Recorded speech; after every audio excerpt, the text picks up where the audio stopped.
Hello दोस्तों, आप सभी का स्वागत है हमारे यूट्यूब चैनल में। और आप कैसे हैं? उम्मीद करता हूँ अच्छे ही होंगे। वैसे आज हम एक न्यू वीडियो लेकर हाजिर हैं क्लास 10 के पाठ 11 को लेकर हिंदी। तो बाल गोविंद भगत के बारे में रामवृक्ष बेनीपुरी ने इसमें बताया है। बाल गोविंद भगत जो थे वो थोड़े मंझोले कद के गोरे चिट्टे आदमी थे, ठीक है। 60 से ऊपर के ही थे। बाल उनके बिल्कुल सफ़ेद हो चुके थे, मतलब ज़्यादा दाढ़ी तो नहीं थी पर थोड़े थोड़े बाल थे उनके चेहरे पर। कपड़े थोड़े कम पहनते थे। हाँ, कमर पर एक लंगोटी मात्र और सिर पर कबीर पंथियों की सी कनफटी टोपी पहनते थे वो, ठीक है। तो इस फ़ोटो में तो आपको दिख रहा होगा कि उन्होंने कपड़े पहन रखे हैं, बट बाल गोविंद भगत रियलिटी में इतने कपड़े नहीं पहना करते थे। वो कबीर के बहुत बड़े भक्त थे। इतनी आस्था थी उन्हें कबीर पर, वे उन्हें साहब कहते थे। उन्हीं के पदों को गाते, उन्हीं के व्यवहार को अपने जीवन में उतारा था उन्होंने। उनके व्यवहार की बातें करें तो कभी भी वो किसी को परेशान नहीं किया करते थे और अक्सर कबीर मठ तक नाज को ले जाया करते थे और जो भी उनके खेत में उगा करता था अक्सर 2 मील से अधिक चलकर पैदल जाते और कबीर मठ पर उसे देकर आते।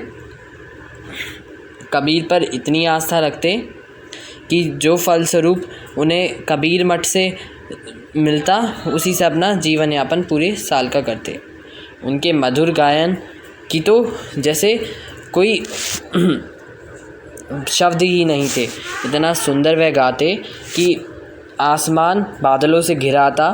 और जब वह समूचे बाल गोविंद भगत एक एक धान की रोपनी कर रहे होते तो बच्चे झूम नाचने लगते, हलवाहों के पैर ताल से झूमने लगते और सारे कीचड़ से लथपथ वो स्वर्ग तक पहुंचने लगते।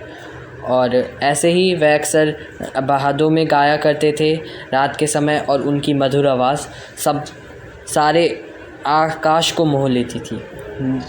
ऐसा नहीं था कि आकाशी संगीत में हो जाता था, नीच से स्तंभ से सोया वह आसपास का सारा माहौल भी संगीत में हो जाता था।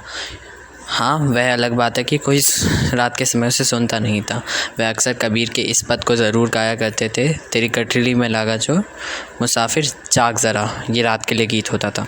जब कार्तिक शुरू हो जाता था तो उनकी भी प्रभातियाँ शुरू हो जाती थी अक्सर, और वह सवेरे सवेरे उठते ही चला करती थी, ठीक है। आप सवेरे मतलब थोड़ा सुबह के टाइम 4 बजे के करीब ऐसे ही होता होगा, न जाने मतलब राइटर बताते हैं कि वो नहीं जानते थे वो किस समय वहाँ जाते थे, कहाँ पर। सुबह सुबह नदी के पास जाया करते थे स्नान करने। सुबह की वह ताज़ी ताज़ी धूप और उनका गाना आसपास के माहौल को बिल्कुल शांति में, और वो किटकिटाने वाली ठंड में भी मतलब नहाने जाया करते थे। और ऐसा लगता मानो जैसे उन्हें ठंडी नहीं लग रही हो, ठंडी में भी गर्मी का एहसास होता, ठीक है। वातावरण रहस्यमय हो जाता। इस तरह से बहुत सारी बातें उनके बारे उन्होंने बताई हैं लेखक ने, ठीक है।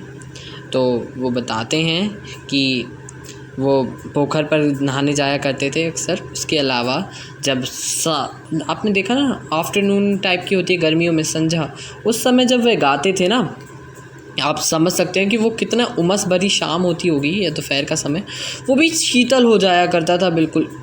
आसपास के माहौल से जमावड़ा जुड़ जाया करता था। ये सब उनके गीत में जुड़ जाया करते थे। पर बाल गोविंद भगत के चरम सीमा का उत्कर्ष तब देखा गया जब उनके इकलौते बेटे की मृत्यु हो गई। वह इकलौता बेटा उनसे बहुत प्यार करते थे। वह चुस्त था, थोड़ा बौंदा था, तो वो सोचते थे कि ऐसे लोगों पर ज़्यादा ध्यान देना चाहिए।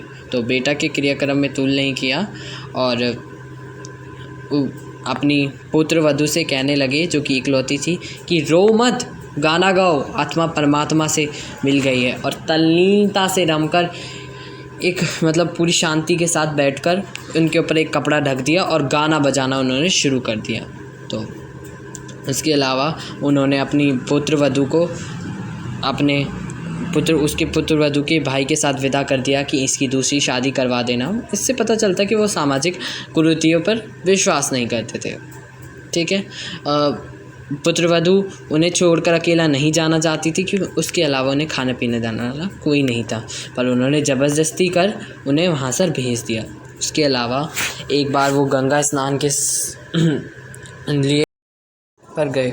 आप अनुमान लगाइए, करीबन 3 मील तक पैदल चल के, यानी 30 कोस तक उधर से आते, गंगा स्नान जाते और आते। आप बताइए क्या वो बीमार नहीं होते? और वैसा ही हुआ, संगीत सनमा किया, उसके बाद वो सो गए और किसी ने दोपहर के समय अगली सुबह कोई संगीत नहीं सुना और उनकी मृत्यु हो चुकी थी।